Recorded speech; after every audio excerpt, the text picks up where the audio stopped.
We are Yes and the and-ettes. I signed up for the improv class, so we will be on stage mumbling and fumbling and whose line is it anyway? All that stuff. What's up, y'all? It's your boy B, and today I want to share a little story about improv. To viewers, improv is an unplanned performance, but almost everything in life requires planning, doesn't it?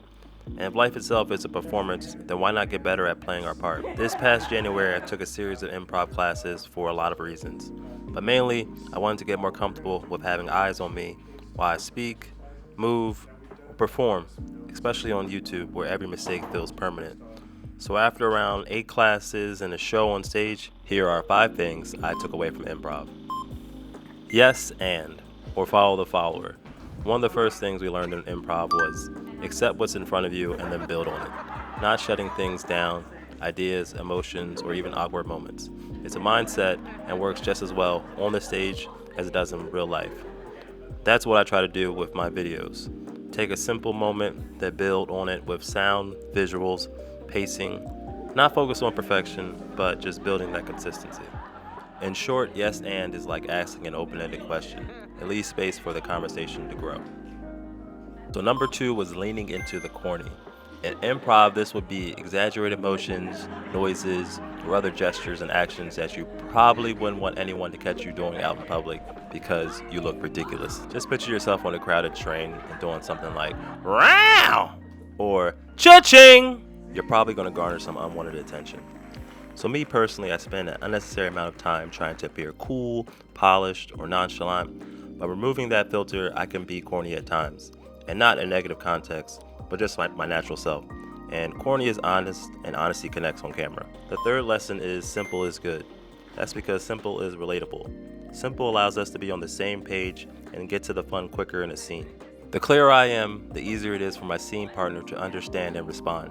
Same goes for the audience. Simple moments are easier to connect with than when you're trying to do too much at once. I bring that into editing too. I try not to overcomplicate the story or drown it in effects. Clarity over cleverness, that's what sticks and hits. So the 4th lesson was show, don't tell. Seeing can sometimes convey your message easier than explaining. The physicality of feeling, as my instructor said. Same for storytelling. You don't need to say everything. Sometimes a look, a pause, or a cut says more than words ever could. That's one of the reasons I love still shots so much. They allow the feeling to set in while life plays out in the background. So the final lesson is ending on a high note. So in improv, editing is how scenes end, how new ones begin, and how momentum stays alive. You want to avoid dragging a moment past its peak. For example, here's a good edit. One margarita, I'm gonna open my legs right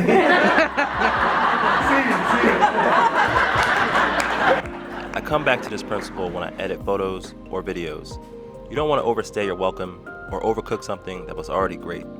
It's easy to get caught up in tweaks and rambling, but it takes real skill to be succinct, to leave just enough space for the point to land and then move on. That's something I'm still working on till this day. And those are the takeaways I brought from improv. Lessons I try to apply in front of and behind the camera. I still get anxious filming in public or doing a scene live, but sometimes the best parts come when we stop overthinking and just say yes. Thanks for watching.